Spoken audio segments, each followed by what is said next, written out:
తాజా 30 డైరెక్టర్ వంశీ సినిమాలంటే గోదావరి అందాలు కళ్ళ ముందు కదలాడతాయి. హీరోయిన్లను కూడా గోదావరి అంత అందంగా చూపించడం ఈ దర్శకుడి ప్రత్యేకత. కాలక్రమంలో వచ్చిన మార్పుల వల్ల వంశీ సినిమాలు ఈ మధ్య బాగా ఆడిన దాఖలాలు లేవు. అయినప్పటికీ వంశీ మళ్ళీ ఒక ప్రయత్నం చేస్తున్నారు. అప్పట్లో వంశీ దర్శకత్వంలో వచ్చిన లేడీస్ టైలర్ సినిమా జనాన్ని విశేషంగా ఆకట్టుకుంది.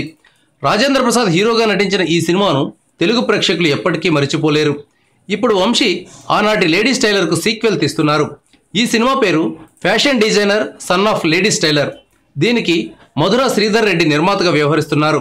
సుమంత్ అశ్విన్, అనీషా ఆంబ్రోస్, మనాలి రాథోడ్, మానస ఈ సినిమాలో నటిస్తున్నారు.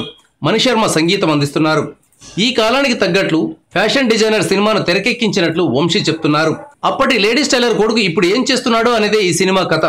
2 నెలల పాటు పాపికొండలు, రాజోలు పరిసర ప్రాంతాల్లో ఈ సినిమా షూటింగ్ జరిగింది. మే నెలలో ఈ సినిమాను విడుదల చేయాలని ప్లాన్ చేస్తున్నారు.